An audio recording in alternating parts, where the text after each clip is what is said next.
Tykocin to niezwykła miejscowość z imponującymi zabytkami. Posiada m.in. Zamek Królewski, który był przez pewien czas miejscem spoczynku po śmierci Zygmunta II Augusta, Kościół Trójcy Przenajświętszej z bardzo efektowną, nietypową frontową fasadą, którą tworzą dwie wieże połączone z korpusem łukami i arkadami, plac Czarnieckiego, czyli rynek otoczony wieloma klimatycznymi, starymi domami, czy wielką synagogę, to jedna z najstarszych i najlepiej zachowanych synagog w Polsce, a jednocześnie jedna z największych tego typu budowli w kraju.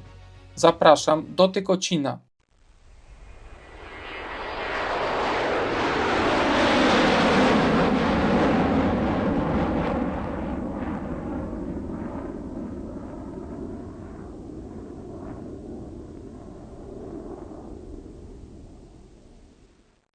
Tykocin to jedno z najstarszych i najbardziej klimatycznych miasteczek Podlasia, malowniczo położone nad Narwią, około 30 km od Białegostoku. Choć dziś jest niewielki, w przeszłości odgrywał ważną rolę polityczną, militarną i handlową. Prawa miejskie otrzymał w 1425 roku.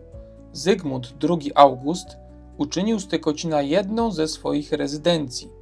W XVIII wieku miasto było własnością rodu Branickich. Po trzecim rozbiorze Polski Tykocin znalazł się pod zaborem pruskim, a następnie rosyjskim. Był on przez wieki miastem wielokulturowym. Zamek w Tykocinie to z pewnością jeden z ciekawszych i ważniejszych zabytków w tym mieście, który koniecznie trzeba zobaczyć. Historia zaczyna się w XV wieku. W miejscu drewnianej strażnicy, zbudowanej przez możnego Jana Gasztouda, powstała kamienna forteca. Renesansowy duch zawitał tu, gdy zamek trafił w ręce króla Zygmunta II Augusta, jednego z najbardziej znanych władców polsko-litewskich. To tu król ulokował swój skarbiec i bibliotekę, a przez pewien czas był też jego miejscem spoczynku po śmierci, zanim ciało przewieziono na Wawel. Zamek był nie tylko pałacem, ale i twierdzą. Podczas potopu szwedzkiego Janusz Radziwiłł, jeden z najpotężniejszych magnatów Rzeczypospolitej, osiadł tu ze swoimi wojskami. Choć sprzymierzył się ze Szwedami, jego historię zakończyło oblężenie, a sam Radziwiłł zmarł w murach zamku. W roku 1705 w zamkowych salach odbywały się rozmowy ważniejsze niż najśmielsze plany rycerskie. Tutaj bowiem król August II Mocny spotkał się z carem Rosji Piotrem I. To historyczne spotkanie stało się także miejscem ustanowienia Orderu Orła Białego, najwyższego polskiego odznaczenia, które istnieje do dziś. Dzięki pasjonatom i historykom zamek został zrekonstruowany na bazie zachowanych planów i badań archeologicznych. Dziś to nie tylko muzeum, to miejsce, gdzie możesz wejść do wnętrz sprzed 500 lat, zobaczyć renesansowe sale, arsenał, skarbiec, a nawet ogromny piec kaflowy.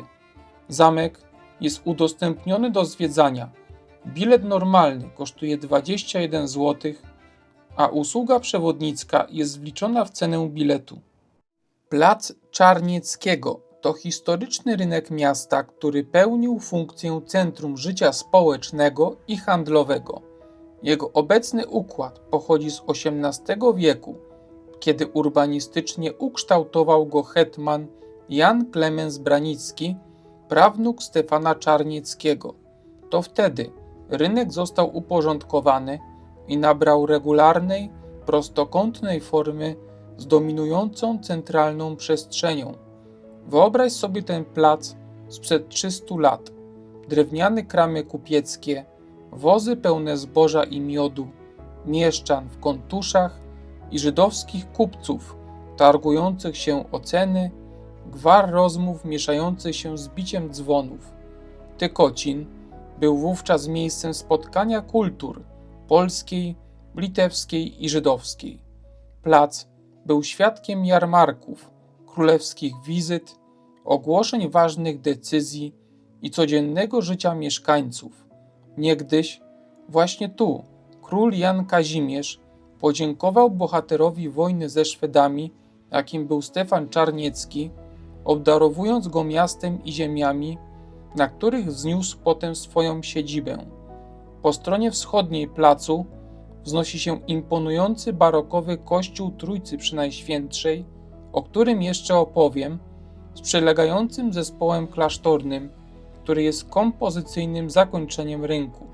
Dookoła placu zachowały się zabytkowe budynki mieszczańskie, często z XVIII czy XIX wieku, które tworzą klimat dawnego miasteczka.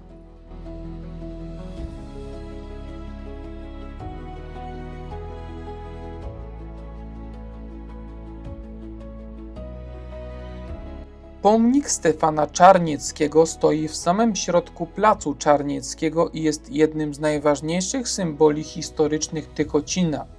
To nie tylko ozdoba rynku, to ważny przykład świeckiego pomnika z XVIII wieku w Polsce. Pomnik został wzniesiony w 1763 roku z inicjatywy Jana Klemensa Branickiego, prawnuka Stefana Czarnieckiego, który w ten sposób miał upamiętnić swojego przodka, jednego z najważniejszych dowódców wojskowych Polski XVII wieku. Kościół pod wezwaniem Trójcy Przynajświętszej to budowla, która z daleka przyciąga wzrok swoimi dwiema wieżami i barokową fasadą, ale dopiero z bliska odsłania tajemnice swojej historii i duchowego znaczenia. Kościół wzniesiono w latach 1742-1751 z woli jednego z najpotężniejszych polskich magnatów XVIII wieku, hetmana Jana Klemensa Branickiego, który postanowił, że Tykocin otrzyma monumentalną świątynię godną miejskiego rynku i pamięci pokoleń. Jej architektura należy do najciekawszych przykładów baroku późnego w Polsce. Monumentalna fasada z arkadami, półkolistymi skrzydłami i bogatą ornamentyką tworzy niemal teatralną kurtynę dla całej przestrzeni rynku. Rozwiązanie bardzo efektowne i nietypowe na tle innych polskich kościołów. Wnętrze ma 3 nawy, pełne ściennych polichromii, które wzmagają wrażenie przestrzeni i duchowego skupienia. Naokoło rozciągają się wysokie ołtarze o bogatym barokowo-rokokowym zdobieniu, a główny ołtarz skupia wzrok na motywie Trójcy Świętej. To symbol jedności i tajemnicy chrześcijańskiej wiary. Jednym z najbardziej poruszających elementów tej świątyni jest kielich mszalny, który używał podczas mszy papież Jan Paweł II w czasie pielgrzymki do Łomży w 1991 roku. Alumnat został wzniesiony w XVII wieku z fundacji Krzysztofa Wiesiołowskiego, marszałka Wielkiego Księstwa Litewskiego i starosty tykocińskiego. To historyczny zakład dla inwalidów wojennych, przytułek i szpital dla weteranów, zasłużonych żołnierzy Rzeczypospolitej, którzy wrócili z bitew niepełnosprawni, ranni lub bez środków do życia. Obiekt w Tykocinie był trzecim tego typu w Polsce, ale jedynym zachowanym do dzisiaj, a jednocześnie jednym z najstarszych tego typu w Europie. Wielka synagoga w Tykocinie została zbudowana w 1642 roku i stoi na miejscu starszej drewnianej bożnicy z XV wieku, co świadczy o bardzo długiej obecności i znaczeniu społeczności żydowskiej w mieście. W XVII i XVIII wieku była nie tylko miejscem modlitwy, ale sercem życia żydowskiej wspólnoty Tykocina, który przez stulecia był jednym z najważniejszych ośrodków żydowskich na ziemiach Rzeczypospolitej. To jedna z najstarszych i najlepiej zachowanych synagog w Polsce z XVII wieku, a jednocześnie jedna z największych tego typu budowli w kraju. Synagoga została wzniesiona w stylu barokowo-renesansowym z charakterystycznym wysokim dachem mansardowym. Budynek ma centralną część modlitewną o planie 9 pól z dużą bimą wspartą na 4 filarach, co jest typowe dla synagog tego okresu. Niestety, w sierpniu 1941 roku, podczas II wojny światowej, Hitlerowskie oddziały Niemców brutalnie zniszczyły życie tej społeczności. Jej mieszkańcy zostali zamordowani, a synagoga została zbezczeszczona i przemieniona w magazyn. Dziś Wielka Synagoga w Tykocinie funkcjonuje jako Muzeum Kultury Żydowskiej, oddział Muzeum Podlaskiego w Białymstoku. We wnętrzu można zobaczyć odrestaurowane malowidła, monumentalną bimę i prorocze teksty modlitw na ścianach. Wszystko to tchnie pamięcią dawnych pokoleń. Cena biletu normalnego do synagogi kosztuje 20 zł. W czwartek jest wstęp wolny na wystawy stałe. Wielka Synagoga to unikalny zabytek architektury żydowskiej i jedno z najcenniejszych miejsc pamięci po społeczności żydowskiej w Polsce. Dom talmudyczny, czyli mała synagoga, znajduje się tuż przy dużej synagodze i jest również udostępniona do zwiedzania. Cena biletu normalnego to 10 zł.